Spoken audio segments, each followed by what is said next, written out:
Most traders don't fail because the market is too hard. They fail because of something quieter, something invisible, something that hijacks decisions right when the trade is about to become a great one. You can have a real edge, a clean setup, a solid plan, and still walk away with a result that makes no sense on paper because the trade didn't beat you. Your own fear did.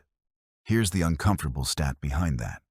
In the UK and across Europe, brokers offering leveraged products like CFDs are required to display risk warnings, and those warnings commonly say that the majority of retail accounts lose money, often around 3/4 depending on the broker and time period.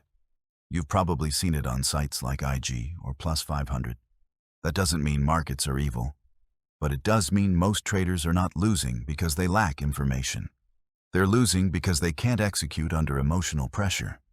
Now let's add one thought that might sting a little. If fear can make you exit early on your best trade, then fear isn't only protecting you from losses. Fear is also protecting you from winning too big, too fast, and having to face the responsibility of being right. Imagine your brain like an algorithm running on autopilot, but it's missing the risk management code it needs to survive uncertainty. The market throws volatility at you as input. Your body reads it as threat, and your mind runs an old program. Hesitate, cut early, chase late, move the stop, revenge trade. Then promise yourself you'll never do it again. Mark Douglas put the foundation under all of this with one sentence: anything can happen. If you don't accept that emotionally, not just logically, your brain will keep hunting for certainty in a game that doesn't offer it. If you want to actually change the way you trade, hit subscribe and click the bell so you don't miss the fix. Fear is costing you your best trades in a way that's almost insulting, because it usually doesn't show up like panic. It shows up like being careful. It shows up like waiting for confirmation. It shows up like protecting profits. It shows up like I'm just managing risk. And sometimes those words are true, but when fear is driving, those words become a mask that hides the real problem. The problem is not that you feel fear.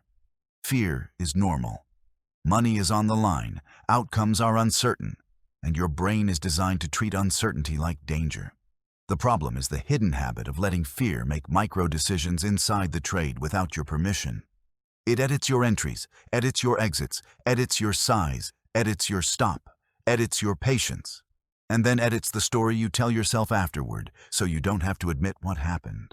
Have you noticed how some trades that should be easy winners suddenly turn into losses? You see a clean setup. You planned it earlier. You know where you're wrong. You know the risk. You know the spot. Then the moment comes, and your finger hovers like the button is hot. Your mind starts producing thoughts that sound intelligent. What if this one fails too? What if it spikes my stop? What if I enter and it dumps? What if I look stupid? What if I'm late? So you wait. You tell yourself you're being disciplined. One more candle, one more confirmation, and then price moves without you. Now your fear evolves into something worse: regret. Regret doesn't just hurt. Regret pushes action. So you chase. You enter late because missing feels unbearable. Your stop goes wider to give it room, which is secretly you avoiding the pain of being wrong. Your size goes smaller because you're cautious, which is secretly you trying to reduce anxiety, not manage expectancy. And the trade that could have been clean becomes a messy emotional position that you have to babysit. That's fear wearing a suit. Here's another scenario that every trader recognizes, even if they don't admit it. You entered well. Price moves in your favor quickly. You should feel calm, but your body doesn't feel calm. Your body feels suspicious, like the market is about to punish you for being happy. You start staring at every tick like it's a threat. Then you take profit early, not because your plan told you to, but because relief feels safer than possibility. Green feels like safety. Then price keeps running without you, and now you're not angry at the market. You're angry at yourself, because you didn't just miss money. You missed proof that your best ideas can work if you stop interfering with them. Short and brutal. Now the third version, the one that destroys consistency without looking dramatic. You take a normal loss, not a huge one, not a blow-up, just a planned loss that should be routine. But it hits your identity. It feels like you failed, even if you followed the plan. And in that emotional gap, fear whispers a very dangerous suggestion. Get it back quickly. So you take another trade that isn't truly there. You lower your standards. You click because clicking feels like control. But it's not control. It's anxiety disguised as action. Many retail traders repeat this unknowingly because fear feels like information. It feels like intuition. It feels like intelligence. Fear says, maybe you should wait. Maybe it's different today. Maybe you should lock it in. Maybe you should avoid another loss. And sometimes that caution is valid. But if it's not measured against a rule, it becomes random trading. Fear doesn't need to be loud to be expensive. It just needs to be consistent. Now here's why this matters more than almost anything else you could learn. When fear is driving, you don't just make one mistake. You destroy the one thing that makes any strategy work. Repeatability. A strategy is only real if you can execute it the same way across many trades. If your behavior changes based on your mood, your last win, your last loss, the time of day, the speed of the candle, the noise on social media, then you don't have a system. You have a reaction. And reactions don't compound, they blow up. This is where the mind as algorithm framing becomes useful in a non-hype way. A good trading algorithm has guardrails. It has checks that prevent emotional overrides. It has position sizing limits. It has clear invalidation. It has a maximum loss rule. It has conditions where it refuses to trade. When fear is active in a human trader, those checks get removed, or worse, they get edited live. And edited rules are not rules. They're impulses with explanations. You can see the pattern in real behaviors. You chase losses immediately because you can't tolerate the feeling of being down. You freeze in hesitation because you can't tolerate the feeling of being wrong. You ignore obvious risk signals because you can't tolerate the feeling of missing out. You take profits early because you can't tolerate the feeling of giving back. Every one of those behaviors is a fear management strategy, not a market strategy. And the market doesn't pay you for fear management. It pays you for good decisions repeated. There's a psychological reason fear has such leverage. Humans tend to experience losses more intensely than gains of the same size, which is a key idea in behavioral economics known as loss aversion, described in Kahneman and Tversky's prospect theory work. In trading terms, that means a small loss can feel like a major threat, and a small profit can feel like a major relief. So the brain starts preferring relief over expectancy, safety over discipline, and certainty over probability. So fear is costing you your best trades, because your best trades often require the hardest behavior. Entering while it still feels uncertain, and holding while it still feels uncomfortable. The best trades don't feel like certainty at the start. They feel like risk. They feel like anything can happen, and they require you to stay in long enough for probability to do its job. Fear hates waiting. Fear hates ambiguity. Fear hates being wrong in public, even if nobody's watching. Now add modern markets to the mix. Faster moves, sharper reversals, instant news, high volatility, endless opinions, endless noise. In that environment, fear becomes louder because speed amplifies emotion.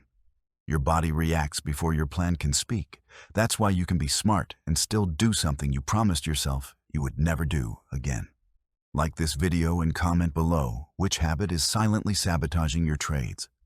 Because most traders never notice what's actually happening. They just feel the pain and assume they need a new strategy, a new indicator, a new time frame, a new asset. They keep switching systems, not realizing the real issue is that fear is editing execution. And you can't out-strategy a broken execution loop. So let's get practical. How do you recognize fear in real time? And how do you fix it without pretending you'll become fearless? You don't eliminate fear. You stop letting fear touch the controls. The first fix is awareness, but not the motivational kind. The measurable kind. You track emotions around every trade in one simple line, because simple is repeatable. Before the trade, write what you feel in the body and what you're thinking. During the trade, write what you are tempted to do. After the trade, write whether you followed the plan or followed the feeling. You're not writing to sound deep. You're collecting behavioral data. When you do this, you'll start seeing fear's signature. And it's almost embarrassing how consistent it is. Fear shows up as hesitation right before clicking. Fear shows up as early profit-taking right after a small win. Fear shows up as bargaining when price approaches the stop. Fear shows up as urgency after a missed move. Fear shows up as the sentence, "I just need one good trade." That sentence is a red flag because it means your goal shifted from trading well to feeling better. The second fix is a pause checkpoint before execution. Because fear thrives in speed and disappears in awareness. Right before you enter or exit, ask yourself one clean question. Am I reacting or am I following a plan? That one question creates a gap. And inside that gap, you regain choice. You can make the pause mechanical so you don't have to rely on motivation. One breath, check your stop, check your size, check your invalidation. If you cannot say clearly what invalidates the trade, you don't have a trade. You have hope. And hope will always negotiate against your rules. This is where Douglas's idea becomes useful. Not as a quote to feel inspired, but as a foundation you build on. Anything can happen means you don't need certainty to trade. You need a process that survives uncertainty. You need to accept the outcome risk, so you can stop trying to remove it with emotional decisions. The third fix is optional, but powerful. And it's where AI can help without becoming magical. Use AI-assisted probabilistic thinking not to predict the market, but to analyze your own behavior. Your edge might be real, but your sabotage patterns are also real, and they're usually easier to fix than your strategy. You take your trade journal, even if it's basic, and you summarize it into patterns. What setups you trade, where you enter, how you place stops, how you exit, what emotion you felt, and what you did when you felt it. Then you use AI like an analyst and ask, where do I exit winners early most often? What happens after losses? Which days do I overtrade? What emotions correlate with rule breaking? What is my most common fear sentence? You're not outsourcing judgment. You're speeding up pattern recognition. Here's a believable example that hits a lot of traders. A trader believes their problem is entries, because that's what everyone talks about. But the journal shows entries are fine. The real damage is early exits on winners and late entries after hesitation. And it happens most often right after a loss. That's fear trying to secure relief and avoid another emotional hit. So the trader chooses one rule for 1 week. No discretionary profit-taking before the planned condition, and no chasing after missing an entry. The goal isn't to be brave. The goal is to be consistent. And something surprising happens. They don't just improve results. They improve self-trust.